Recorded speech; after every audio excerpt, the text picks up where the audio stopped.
What if everything you've been told about Adam and Eve is only half the story, and the most important half has been hidden in plain sight? For generations, the creation story in Genesis has been treated like a closed case, a literal account to memorize rather than a living map to explore. But Edgar Cayce, one of the most intriguing voices in modern spiritual history, suggested a radical shift. What if Genesis is a book of spiritual symbols, a coded language about the soul and consciousness rather than a timeline of events? Has this ever happened to you, where a familiar passage suddenly feels new, as if it's speaking directly to your inner life?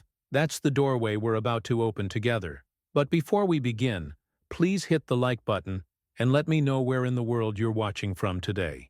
It's always fascinating seeing who's joining us from around the world. When you approach Genesis as symbolic, the figures of Adam and Eve stop behaving like distant historical characters and start acting like mirrors of your own inner world. In Edgar Cayce's reading, Adam and Eve are archetypes of human consciousness, reason and intuition, action and receptivity, enacting the eternal dance between spirit and matter. What you're about to discover might surprise you. The creation story becomes a map of spiritual evolution, a guide to how the soul descends into form, forgets its origin, and learns to remember. Suddenly the garden, the trees, even the serpent shift from props in an ancient tale to precise symbols of energy, choice, and awareness. If you've ever sensed there was something more behind those lines, something whispered between the words, stay with me until the end, because the layers we're about to peel back can change how you read every sacred text you meet. Cayce's challenge to the literal reading of Genesis isn't a rejection of faith, it's an invitation to deeper faith. It moves the conversation from, "Did this happen?" to, "What is this revealing about me?" Imagine the divine breath animating Adam not as a one-time miracle, but as the moment divine consciousness awakens within the human vessel, your vessel. Imagine Eve not as a secondary figure, but as the intuitive, receptive wisdom without which reason cannot see the whole. In this symbolic interpretation, the story of Adam and Eve is not about two people who lived once. It's about the story you are living now. Have you ever felt the pull between what you know and what you long to trust, between analysis and insight? That tension is the text speaking through you. Keywords like Genesis, Adam and Eve, Edgar Cayce, symbolic interpretation, spiritual symbols, and creation story aren't just labels. They're keys. They unlock a reading of Scripture where the fall points to the soul's entry into duality, where choice becomes the engine of growth, and where spiritual awakening is the path back to unity, now consciously chosen. What if the serpent is not only temptation, but raw life force, urging consciousness to evolve? What if the tree of knowledge is the discriminating mind, powerful when aligned with love, divisive when isolated by fear? And what if Eden itself is not a place we lost, but a state we can remember? If this reframing is stirring something in you, good. That signal of curiosity is the very intuition this teaching honors. Stay with me until the end, because the next steps will thread these symbols into a practical framework you can carry into prayer, meditation, and everyday decisions. We'll look at how the garden maps onto your inner landscape, how the trees mirror your choices, and how the breath, the rib, and the exile each encode a stage of the soul's journey. For now, let this possibility settle. Genesis as a living manual, Adam and Eve as your inner archetypes, the creation story as your unfolding. And just ahead, closer than you think, we'll decode the first symbol that changes everything. If you find value in uncovering these hidden truths and want to keep diving deeper into insights that can truly shift your perspective, make sure to subscribe to the channel. That way, every new revelation, every fresh piece of wisdom will be right here waiting for you. This journey is just beginning, and you won't want to miss what's coming next. When we talk about Adam and Eve beyond the surface of a story, something deeper begins to unfold. Edgar Cayce insisted that they are not just names in an old book, but symbols of how consciousness itself operates. Adam is not simply a man. He represents reason, will, decision, the active force within us. Eve is not only a woman, She embodies intuition, receptivity, sensitivity, the capacity to receive inspiration from realms that logic cannot fully touch. Together, they form the archetypal balance that every human being carries inside. This means the story is not about distant figures, but about the constant dialogue within you, the interplay between mind and heart, thought and feeling, action and openness. When the narrative speaks of their descent into matter, Cayce described it as evolutionary, not accidental. Humanity did not fall by mistake. Rather, the soul chose to clothe itself in form so that it could learn, experience, and grow. Think of it like stepping into a vast school, where each challenge becomes a lesson, and each decision a turning point in the journey of consciousness. Have you ever wondered why transformation often comes after difficulty, or why clarity sometimes arrives only after confusion? That is the soul moving through its own curriculum, an intentional process that Cayce saw encoded in the very fabric of Genesis. This hidden truth is part of what makes the scriptures so fascinating. Cayce explained that ancient scribes understood the depth of these teachings and knew the danger of reducing them to literal history, so they embedded their wisdom in symbols, ensuring that only those ready to see beyond the surface could access the deeper layers. It's almost like leaving a message behind the scenes of a story, waiting for the right eyes to recognize it. What may look like a simple tale of dust, breath, and a garden is actually a profound code about spirit and matter, unity and separation, choice and consequence. Imagine, then, that when Adam is said to be formed from the dust of the earth, this symbolizes consciousness becoming grounded in material existence. The divine breath is the spark of awareness, the moment spirit animates form and brings life not just to a body, but to the very possibility of self-awareness. Suddenly, the story is not about the first two humans, but about every human, including you, about how each soul awakens, forgets, and searches for its origin again. This shift in mindset takes Genesis out of the past and places it directly into the present, where it speaks to the very struggles and questions you carry. And the more you explore it, the more the symbolism aligns with your own experience. The garden becomes the original state of harmony within consciousness. The trees represent the choices of growth and division. The serpent, often misunderstood, embodies the force of desire and transformation, the energy that can lead to wisdom when guided with awareness, or illusion when driven by fear. Each symbol reflects aspects of the journey, turning the narrative into a mirror of your own path. Now, I want to go even deeper into this topic, because what Cayce revealed about these archetypes has the power to dissolve rigid dogmas and reveal the story as a manual for awakening. Adam and Eve stop being characters trapped in a distant past and become living patterns within you, guiding your decisions, your transformations, and your hidden potential for growth. Before we continue unraveling this symbolic language, I'd love to hear from you. Write in the comments, "This makes sense to me." Share it, because when you put your thoughts into words, you not only affirm your own understanding but also inspire others on the same journey to see their experiences in a new light. The moment Genesis describes God breathing life into Adam is far more than a poetic detail. Edgar Cayce saw it as the instant divine consciousness entered form, when spirit clothed itself in matter and awakened the possibility of self-awareness. That breath is not trapped in an ancient story. It is the same animating spark that beats your heart, moves your thoughts, and fuels the choices you make every day.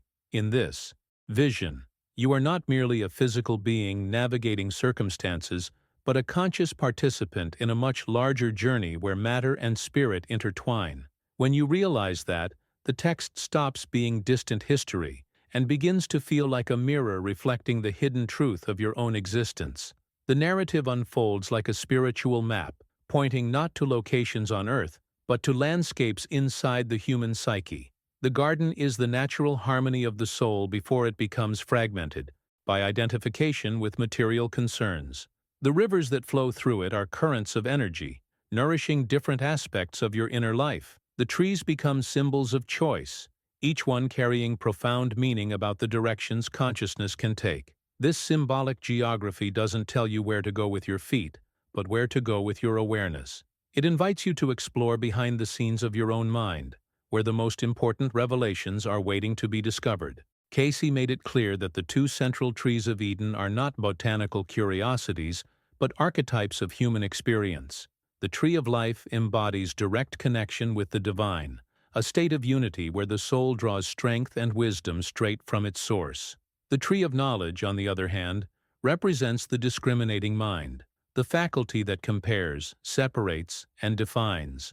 It is the power of decisions, the mindset that allows you to judge, to act, and to navigate the polarities of light and shadow. Neither tree is inherently good or bad. They reflect two modes of experience. One is pure union, the other is duality, and humanity, according to Cayce, chose to taste the fruit of duality in order to learn through contrast. Think about how that choice continues to echo in your own life. Every time you face a difficult decision, every moment you feel torn between fear and trust, action and patience, you are symbolically standing between these two trees. The impact of your choices shapes not just the outer story of your days, but the inner development of your consciousness. And it is in the tension between unity and duality that the soul finds the raw material for transformation. Without contrast, there is no learning. Without challenge, there is no growth. The very struggles that seem to distance you from peace are the same forces that drive you back toward it with deeper awareness. The beauty of this symbolic interpretation is that it removes the sense of punishment and restores the sense of purpose. The fall is not a catastrophic mistake, but a deliberate step in evolution.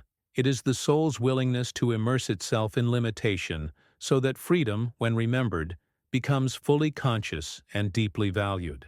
This is why the narrative resonates across cultures and centuries, because it describes not only where humanity came from, but the journey every individual continues to live. Now, I want to go even deeper into this topic, because the way Cayce described the serpent, the rivers, and the hidden codes within Genesis reveals an even greater layer of meaning about energy, desire, and the choices that shape our spiritual destiny. Before moving on, I'd love to know your perspective. Write in the comments, "I see the symbols."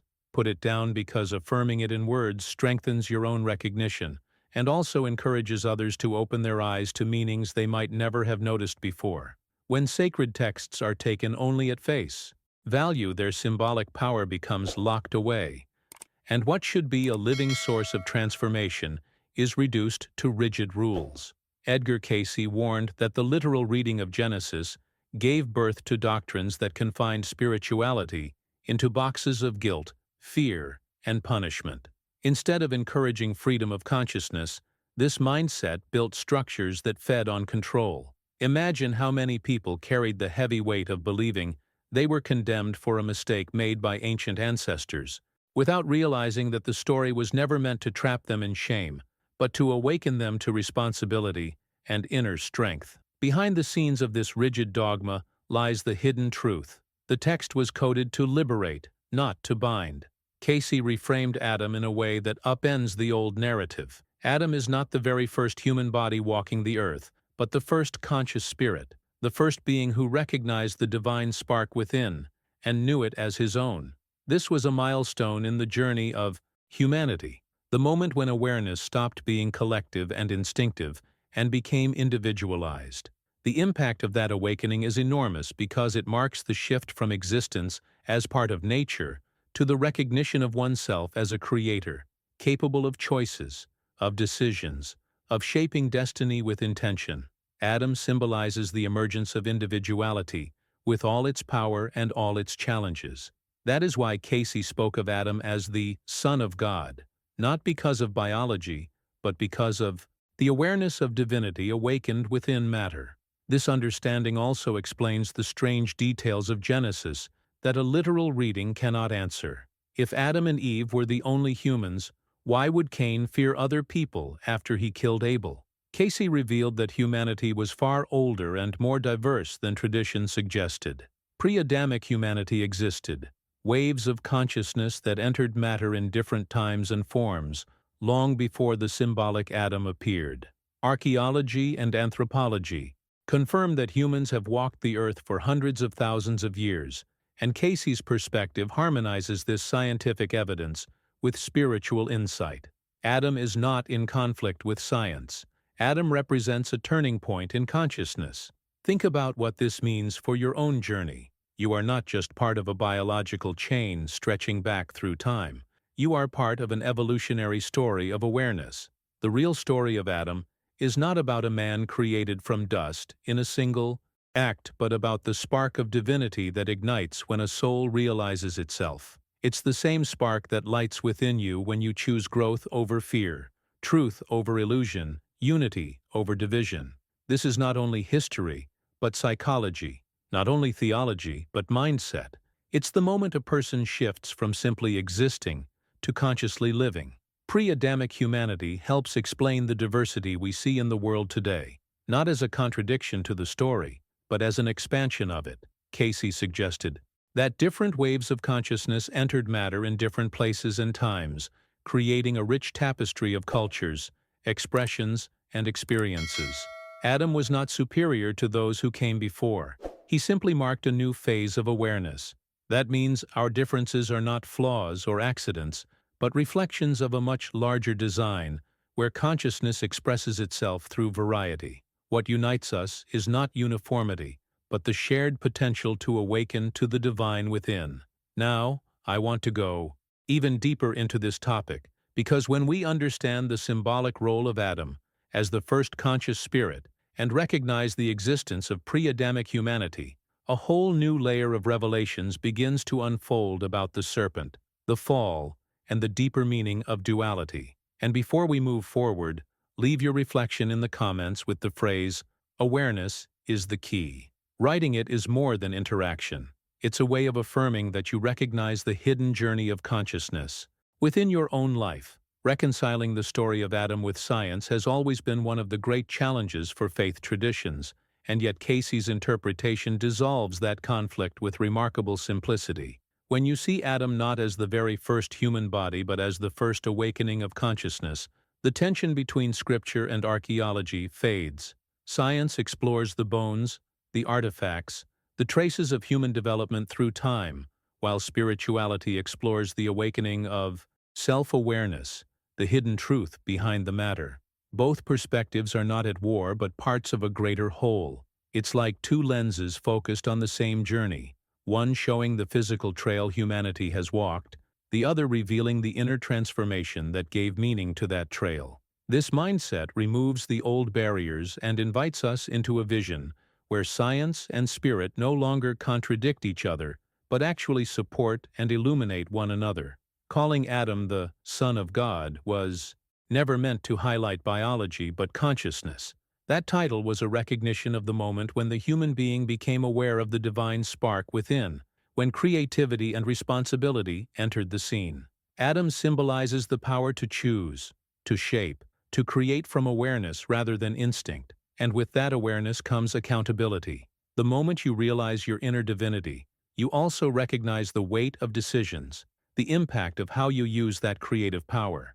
It is a gift, but also a responsibility that defines the human journey. Behind the scenes of the Genesis narrative lies this powerful revelation that true sonship of God is not about origin, but about awareness and the capacity to live in conscious alignment with the divine.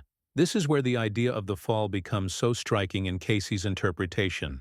What tradition often painted as punishment becomes an essential stage of development.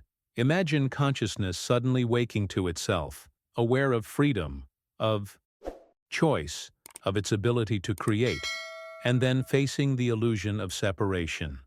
The fall is that moment when awareness enters duality, when the soul perceives itself apart from its source and begins to wrestle with the challenge of living as an individual. It is not a divine rejection but a necessary classroom for growth, and that completely changes the way you look at human struggle. Your mistakes, your conflicts, even your sense of being distant from the divine are not signs of failure. They are the very materials through which your consciousness matures. Think about how this changes the narrative of your own life. Instead of carrying guilt or fear over falling short, you begin to see each challenge as part of the process, each difficulty as a step in the unfolding of awareness. This transformation of perspective is what gives Cayce's reading such impact. The so-called fall becomes the great opportunity, the space where compassion, resilience, and wisdom can be cultivated. What once looked like exile now looks like education. What once felt like separation now feels like the path that makes unity conscious and deliberate. The journey of Adam is the journey of every soul that seeks to find its divine origin through the lessons of earthly existence. Now, I want to go even deeper into this topic because once we accept the fall as a stage of growth rather than punishment, we begin to uncover how the serpent, the trees, and the very energy of desire itself are part of this hidden code of evolution. And as you reflect on this, write in the comments, growth through challenge. Put it there as a reminder to yourself that every step, even the difficult ones, carries meaning, and also to inspire others who may be learning to see their own struggles in a new light. When Edgar Cayce described Eve, he wasn't simply retelling an old story about a woman in a garden. He was pointing to something much more intimate, the inner principle of receptivity, intuition, and wisdom that lives in every human being. Eve becomes the face of that quiet voice inside, the sensitivity that allows us to perceive truths logic alone cannot grasp. She is the part of consciousness that listens, that receives inspiration, that opens the door to dimensions of reality hidden from the purely rational mind. Without this element, reason runs the risk of becoming cold calculation, powerful but incomplete.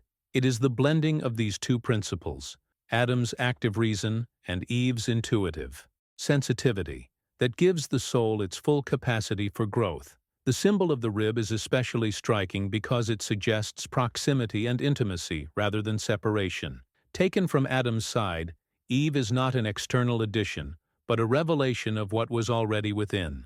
The rib protects the heart, and Cayce interpreted this as the reminder that intuition and compassion spring from the very center of our being. It's not about opposition, but complementarity, not about conflict, but balance.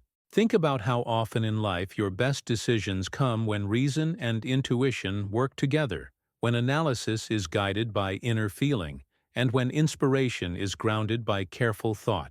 That harmony is the true message behind the metaphor of the rib, that wisdom arises when intellect serves the heart, and when the heart gives depth to intellect. Restoration, then, depends on integration.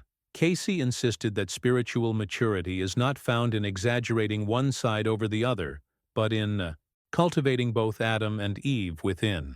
The masculine principle of action, clarity, and will needs the feminine principle of sensitivity, receptivity, and compassion. Without one, the other loses balance.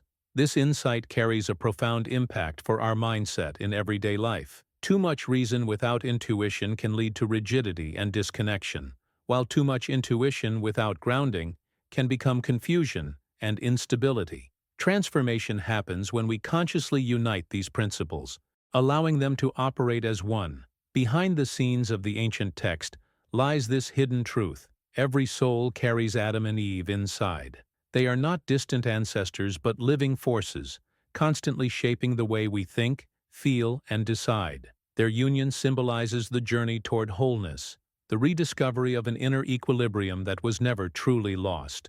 When you reflect on the challenges you face, whether personal dilemmas, moral decisions, or even moments of creative inspiration, what you are really experiencing is this inner dialogue between reason and intuition. And the more you recognize it, the more power you have to choose harmony over division, integration over conflict. This symbolic understanding also reshapes the way we see relationships. It shows that true connection with others is not about dominance or hierarchy, but about complementing and balancing energies. Just as consciousness itself needs both aspects to evolve, human connection thrives when reason is softened by compassion and intuition is strengthened by clarity. The story of Adam and Eve is not a warning about disobedience, but a revelation about cooperation within ourselves and with each other. Now, I want to go even deeper into this topic because when we follow this thread further, the role of the serpent and the energy it represents begins to reveal itself not as an enemy, but as a vital force for growth and awakening. And while you let this reflection sink in, write in the comments, balance. Within, by putting those words down, you affirm your own awareness of this inner union and inspire others to look at their own lives through the same lens of integration and harmony. When we look at Eve through Cayce's lens, she is no longer confined to the role of a secondary character in a story of disobedience. Instead, she becomes the pioneer, the one who dares to ask questions, the one who reaches for the unknown, the one who embodies the courage to step beyond the comfort of innocence in search of transformation. Eve symbolizes curiosity, the restless force within the soul that pushes us to explore possibilities even when they come with risk. That impulse is not a flaw, it is the beginning of growth. Every discovery humanity has ever made, every breakthrough in science, art, or spirituality, carries within it this Eve principle, the willingness to stretch beyond what is given and walk into the territory of the hidden truth. Equally powerful is her role as the relational center of consciousness. Eve represents the capacity to connect, to nurture, to hold space where growth can happen not only for oneself, but for others. She symbolizes the energy that builds bridges, that creates bonds of love and care, that reminds us that spirituality is never an isolated journey. Through her, the text reveals that the evolution of consciousness is not only about individual awakening, but also about the connections we form. Behind the scenes of every community, every family, every genuine act of compassion, the Eve principle is at work, weaving together the fabric that sustains human experience. The tragedy is that, across history, this principle has been suppressed, devalued, and silenced. Societies that chose to elevate only reason, logic, and control, at the expense of intuition and receptivity, created deep imbalances. The world leaned toward domination, material power, and rigid structures, leaving behind the softer wisdom of sensitivity, empathy, and relational intelligence.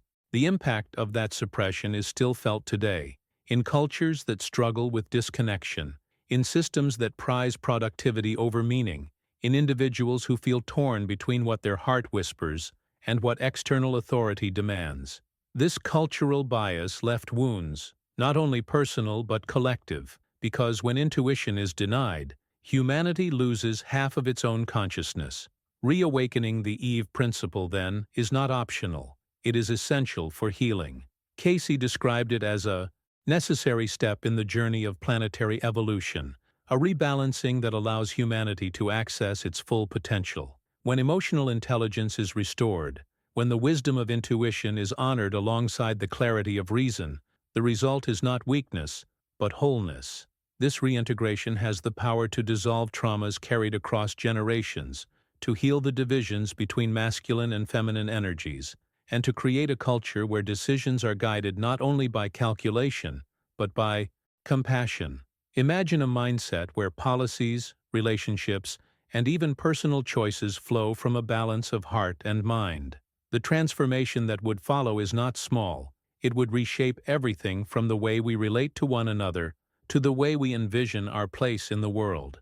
The journey of Eve is the journey of rediscovering this balance.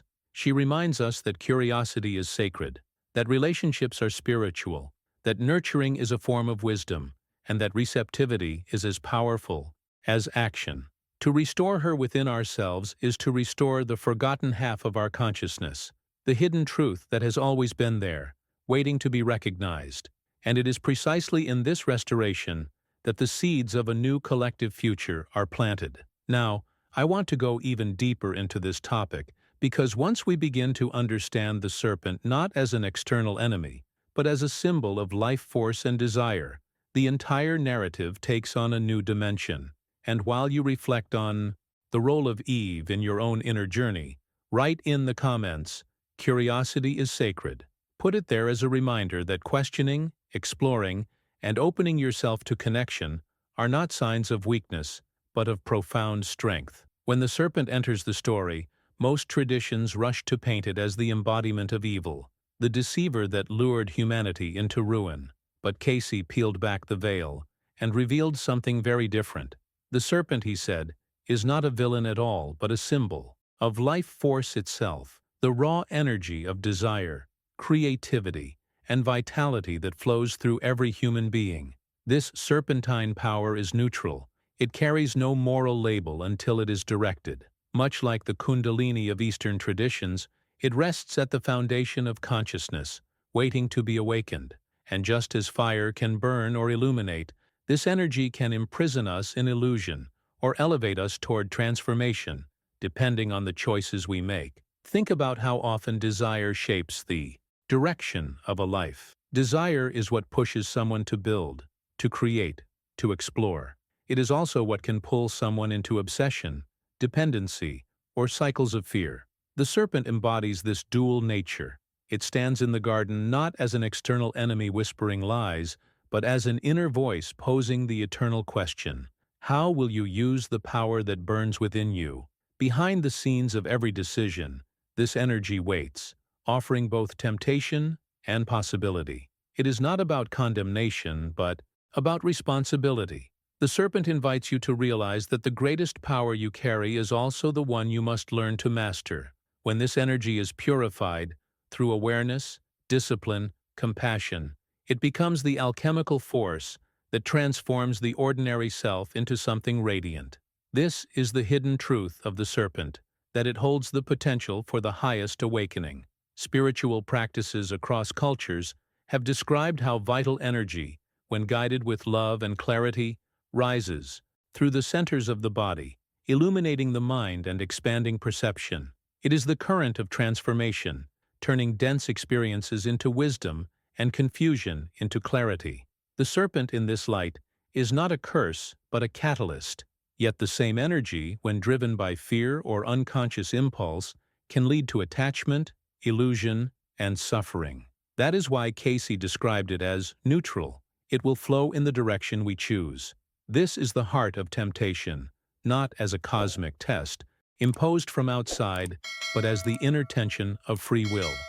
Every time we face a crossroads between love and resentment, truth and denial, generosity and selfishness, we are reliving the dialogue between Eve and the serpent.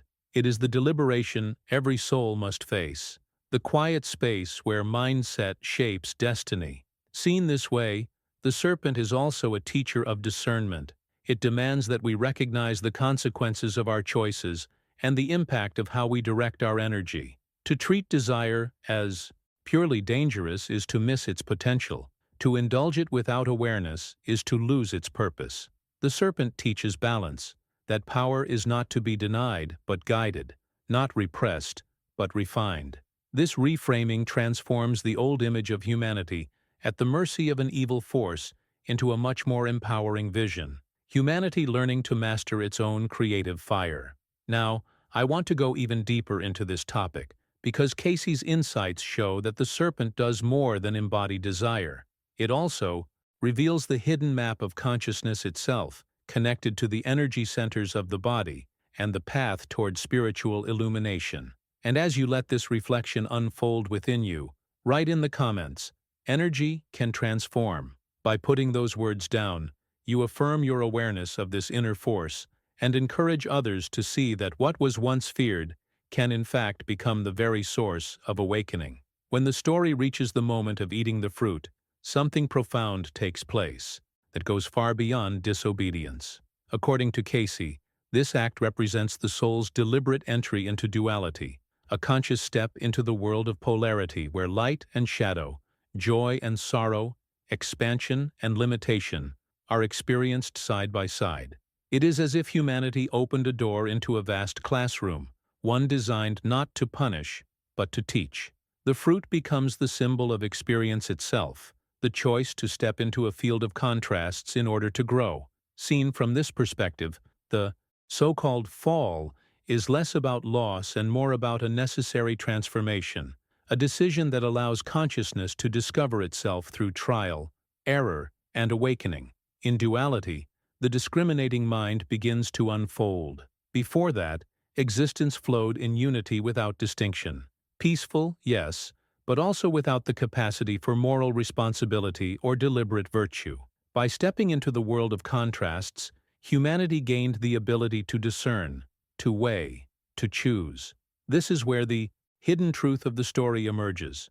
Conscience could only develop when faced with alternatives.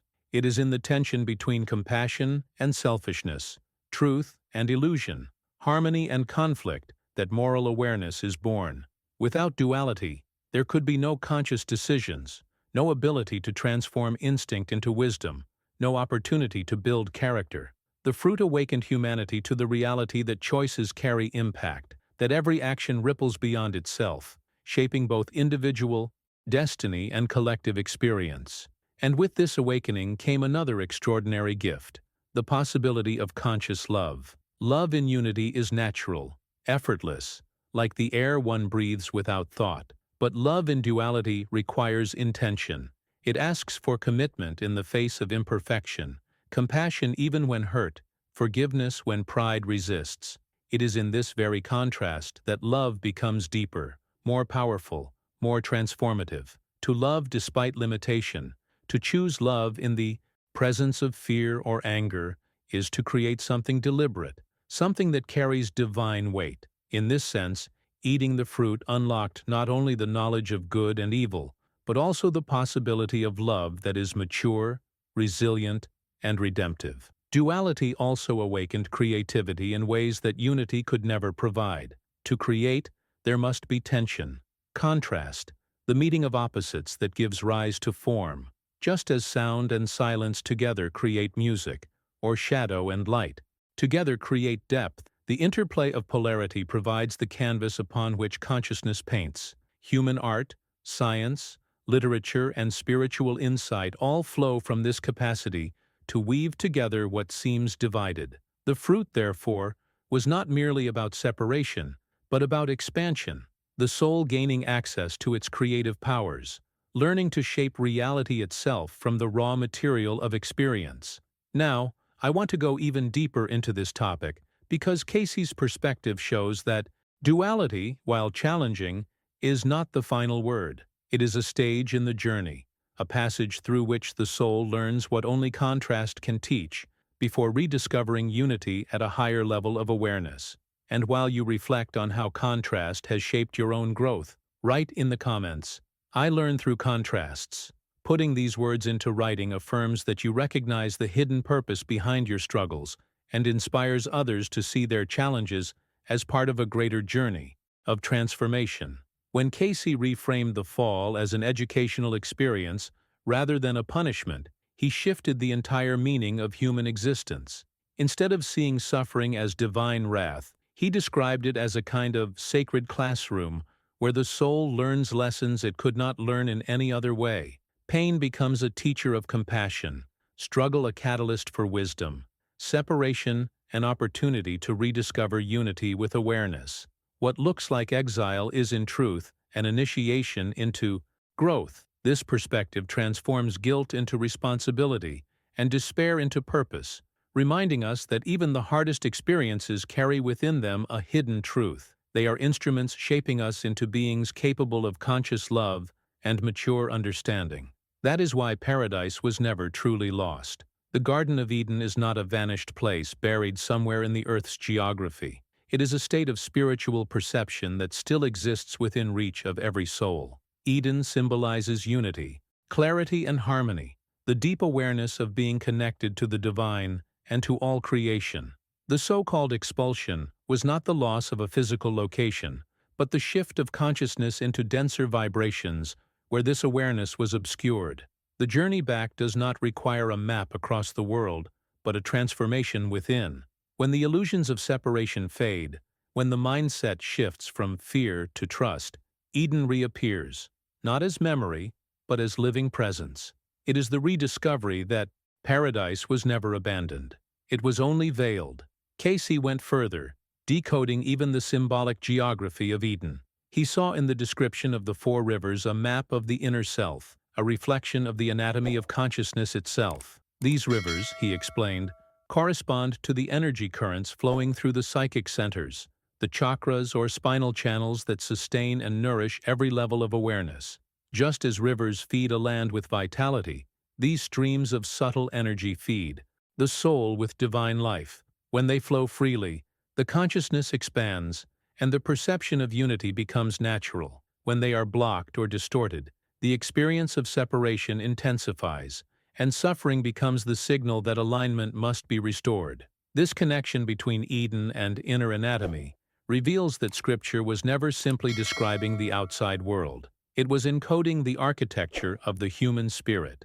Behind the scenes of a simple story about rivers and trees, a revelation about spiritual anatomy was hidden, one that explains how consciousness can ascend, how energy can rise, how the soul can return to its natural harmony.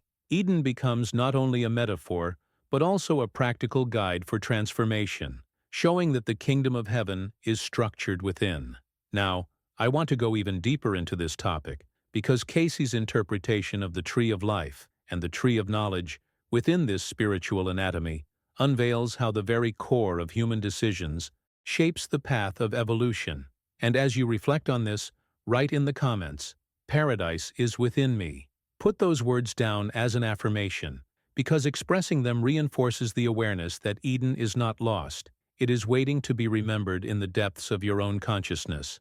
The image of the tree of knowledge has long been shrouded in fear, as if it were the gateway to humanity's downfall. But Cayce's interpretation reframes it as something far more nuanced. This tree represents the discriminating mind, the very faculty that makes us human, the ability to compare, to distinguish, to make decisions with awareness. It is the sharp edge of consciousness, a tool that, when guided by wisdom, becomes the foundation for growth and transformation. Yet, like any powerful tool, it must be used with care. Misapplied, it can divide rather than unify, degrade perception instead of refining it. The hidden truth here is that discernment itself is neutral, and its impact depends entirely on how we wield it. Every judgment, every choice, every conclusion we reach is like taking fruit from that tree, shaping the way we see reality and the way reality unfolds around us. That is why qualities of the heart become so essential in this symbolic landscape. Purity of intention, unconditional love, forgiveness, and service are not optional virtues. They are the very keys that allow the discriminating mind to align with higher truth rather than collapse into illusion. Without these qualities, the intellect becomes rigid, trapped in analysis or pride. But with them, the mind serves the heart, and perception expands to recognize the divine woven through all experiences. Cayce described these heart-centered attributes as the gates back into Eden, because they cleanse the lens through which consciousness perceives. When forgiveness releases old burdens, when service elevates the self beyond selfish desire, when love restores trust, the garden reappears, not as myth, but as lived reality. This restoration also transforms how we perceive time itself. In ordinary awareness, time is linear, moving relentlessly from past to future, carrying with it anxiety over what's coming and regret over what's gone. But in the Edenic perception, time dissolves into presence, each moment containing eternity within it. This does not mean life becomes motionless, rather it becomes whole. The constant race against the clock loses its hold, replaced by a natural rhythm where every experience is enough in itself. Imagine how that shift in mindset changes not only your spiritual practice, but also your daily life, how conversations, decisions, and even simple activities take on depth when you realize you are already standing inside the eternal now. The pressure to reach something outside of yourself gives way to the revelation that paradise is not in a distant future, but in the quality of your presence in this very instant. This way of seeing time heals more than just inner restlessness. It reshapes how we live together. When you are no longer driven by scarcity, by the feeling that time is slipping away, you relate differently to others. Patience emerges more naturally, gratitude deepens, and priorities shift from accumulation to connection. This is why Cayce saw the perception of eternity as part of regaining paradise. It reorders human life at its foundation, turning fear into trust and urgency into harmony. Now, I want to go even deeper into this topic because once we recognize time as a dimension of consciousness and not just a sequence of moments, the vision of Eden expands further into the realms of abundance, innocence, and the hidden potential for collective transformation. And as you sit with this idea, write in the comments, "Eternity is now." Put it into words, because declaring it not only affirms your own awareness, but also helps others realize that paradise begins the moment we open our eyes to its presence. Abundance in Eden was never about gold, possessions, or accumulation. Cayce explained that true abundance arises from spiritual trust, the inner knowing that life is sustained by an inexhaustible source. In that state, there is no anxiety about what tomorrow will bring, no obsession with holding tightly to what you have. Instead, generosity flows naturally, gratitude becomes the language of the heart, and cooperation replaces competition. This is the hidden truth of Edenic abundance. It is not measured by the size of your wealth, but by the depth of your trust in divine provision. When you align yourself with that flow, scarcity loses its grip, and contentment takes its place. The impact of this shift is profound, not only for the individual mindset, but for communities as well, because it invites a new way of relating, one where sharing is not a loss but an expansion, where giving becomes a form of receiving. Alongside this sense of plenty, Cayce emphasized another quality that defines the Edenic state: innocence, but not the naive innocence of a child who has yet to encounter struggle. He described it as mature innocence, wisdom refined by experience, simplicity of heart preserved even after walking through complexity. It is the innocence that comes from choosing love after betrayal, honesty after disappointment, and faith after doubt. This maturity carries weight, because it has looked at the world's contradictions and still chosen clarity. It is what makes relationships authentic and decisions rooted in integrity. To live with this innocence is to strip away the layers of self-interest and calculation, returning to a transparent heart that reflects the divine without distortion. Both abundance and innocence, as Cayce revealed, are not static qualities, but evolving states of consciousness. They deepen as you grow, as you encounter life's contrasts, and as you refine your awareness through transformation. And this is where the scriptures themselves become more than ancient words on a page. They become living companions on the journey. Cayce stressed that sacred texts were written in layers of symbolism, precisely so they could grow with the reader. What seems like a simple story to a beginner becomes a profound revelation to one who has walked through life's trials. The symbols adapt, unveiling deeper meanings as consciousness matures. This adaptability is what keeps Scripture alive across generations. A single passage can carry comfort to a child, challenge to an adult, and profound awakening to a seeker, all depending on the level of awareness brought to it. That dynamic quality is intentional. It is the way the sacred hides behind the scenes, waiting to reveal itself when you are ready. The stories, the metaphors, the archetypes, they are not fixed facts but mirrors, reflecting your current stage of growth while pointing toward what lies ahead. In this sense, the Bible is not a closed book but an open field of revelations, designed to meet each soul exactly where it stands in its journey. Now, I want to go even deeper into this topic, because Cayce suggested that moving from a literal reading to a symbolic one is itself a form of spiritual initiation, a step that turns religion into lived experience and opens the door to a higher understanding of what the Adam and Eve story has always tried to teach. And while you hold that thought, write in the comments, "Abundance is trust." Let those words serve as a reminder that true wealth is not about possessions, but about alignment with the endless flow that sustains all life. When Scripture is imprisoned by literalism, its light dims. What was meant to be a living, breathing guide for transformation becomes rigid dogma, bound to a single interpretation. Fixing sacred stories to historical events drains them of vitality, leaving behind doctrines built on guilt and fear rather than wisdom and freedom. This mindset creates walls instead of pathways, shaping religions that focus more on control than on awakening. Cayce warned that this reduction blinds us to the hidden truth encoded in the symbols, the deeper layers designed to move with us as consciousness evolves. When texts are frozen in time, they lose their power to speak to the present moment, to adapt to the unique challenges of each soul's journey. What should inspire becomes instead a weight. What should liberate becomes a cage. Yet the moment you step into symbolic interpretation, everything changes. Suddenly, Adam and Eve are not confined to one culture or one book. They reveal themselves as archetypes of humanity, appearing in countless forms across spiritual traditions. The fall, the serpent, the garden. These are not exclusive to a single faith, but universal images reflecting the inner story of all human beings. And here lies the impact of symbolic reading. It dissolves the walls that separate belief systems and reveals the common ground beneath them. When you see the shared archetypes, interfaith harmony is no longer a dream, but a natural recognition. Different traditions become different languages pointing to the same truth. The quarrels about exclusivity, about who owns the sacred, begin to fade when you realize the sacred has always been universal. This perspective does more than build bridges between religions.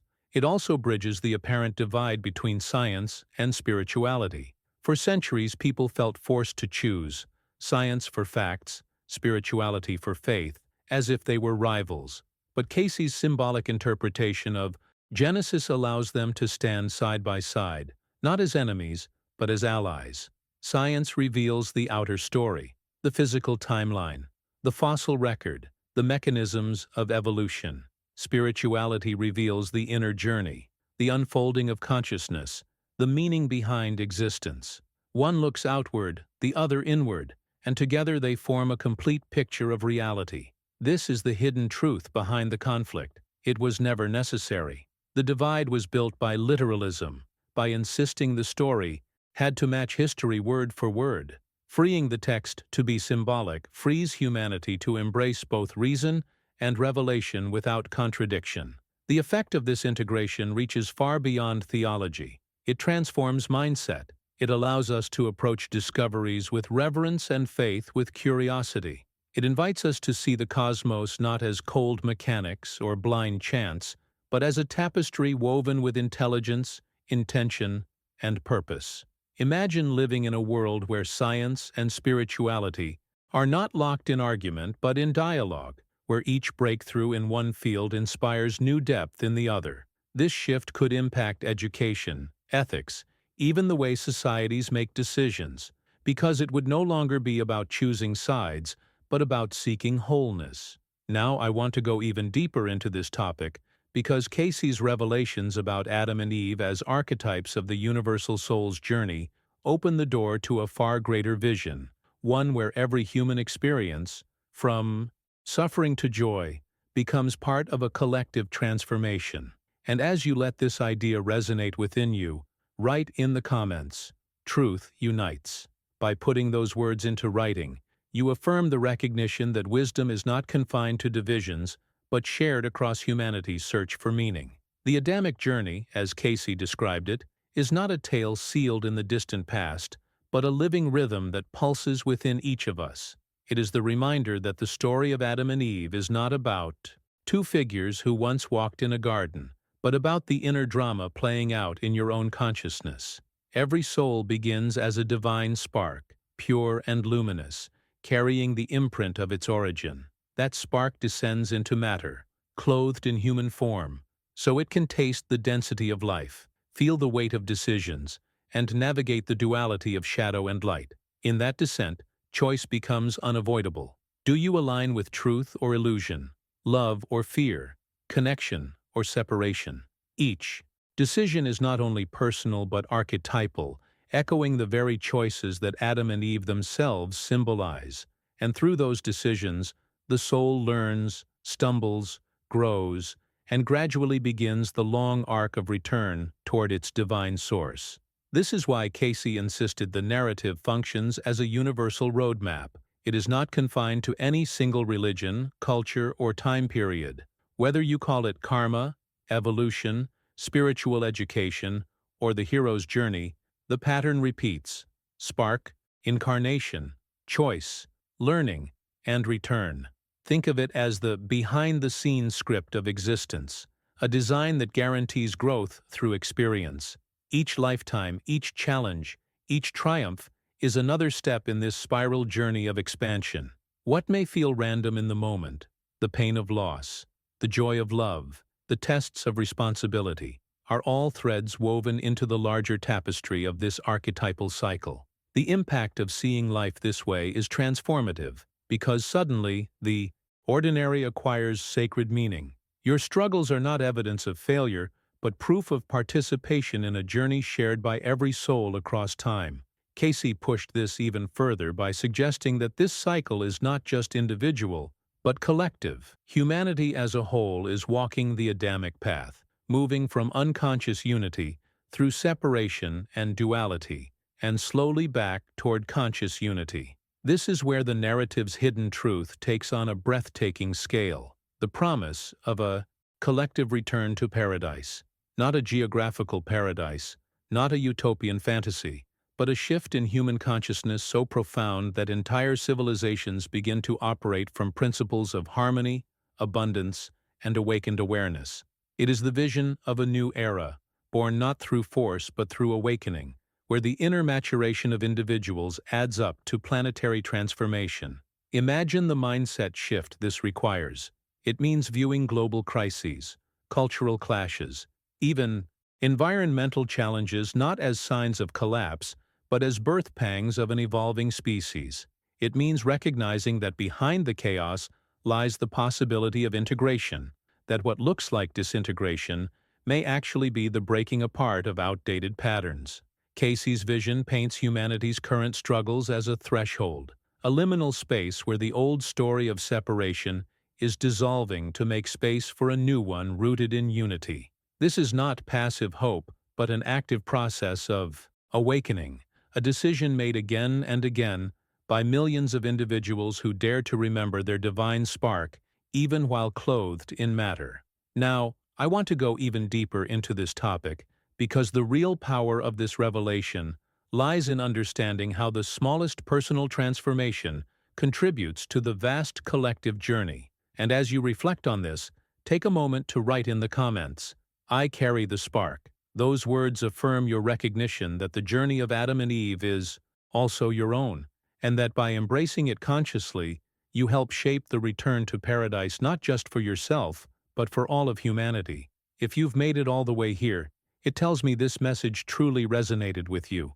That's why I'd love for you to subscribe, so you don't miss the kind of insights and reflections that keep opening new doors in our journey together. And if you felt that connection along the way, leave a comment saying, "I'm with you until the end."